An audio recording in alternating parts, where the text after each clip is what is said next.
Okay, so welcome to the first exercise of day 3.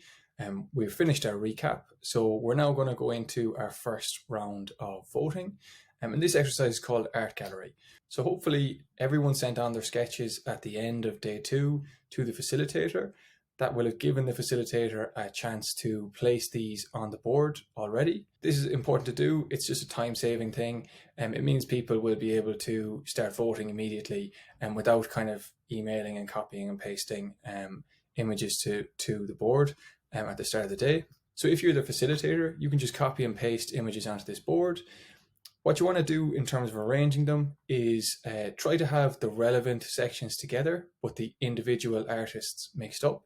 So what I mean by that is, let's say section 1, which in our sample travel bucket product design sprint is focused on these two steps, step 3 and step 4. So the influencers adding it to their list of visited places and then sharing it with users. That is step 1.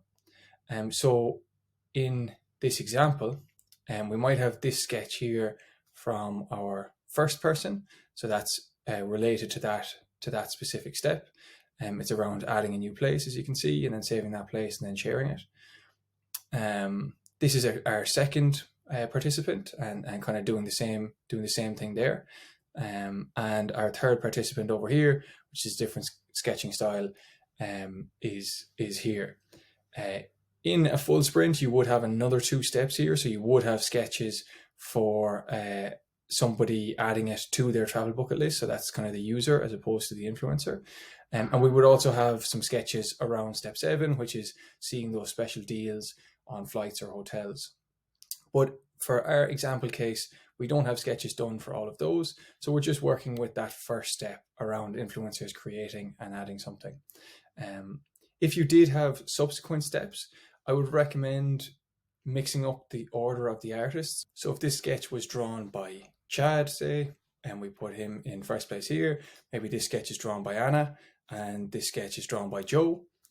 For the next step, or essentially for the next series of sketches, we might have Anna first, we might have Joe second, we might have Chad third, and the final one we might have Anna first again, and we might have Chad second and Joe third.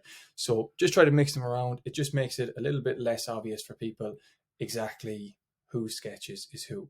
We don't want these sketches to be named. We don't want people to know who drew each sketch at this point in time. And the idea there is that some people might feel obliged to place votes on a particular sketch if they knew who it was by, particularly if there's kind of a senior person in the room. So we want to try to keep it as democratic as possible. Once you have all these sketches placed onto your board, the next step is to do our first round of voting. This will be done in silence, so it's a silent vote. And essentially we're going to set 20 minutes on the timer. So remember, you've got the timer here, or you can just select a timekeeper to keep track of time outside of Miro, but make sure to let people know when there's 10 minutes or 5 minutes left of the 20, just so that people have had a chance to look at every sketch. And what we're going to do is get everyone in the room just to look at each sketch. And as they do that, they can drag some of these green dots and some of these purple dots onto parts of the sketch. So just to clarify what these are, a purple dot means I'm curious about this. It might be something you don't understand, or it might be something that you want to learn a little bit more about. So you just drag a purple dot onto something that you feel that way about. And then if there's something that you really like, you drag a green dot onto it.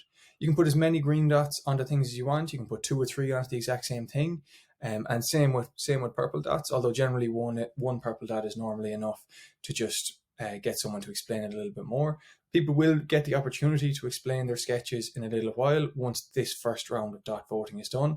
But it's important to do this in silence, just so that people get the chance to read, pick out the information that stands out to them, place their votes on that before we go into a discussion. And so the idea here is that these dots will create a little bit of a heat map to guide us in our discussion, so that people realize what is most important or what people are most curious about exploring. So set 20 minutes on your timer, and everybody go through the sketches that are on your board and add some of those green and purple dots for things you want to learn more about, and green dots for things that you like.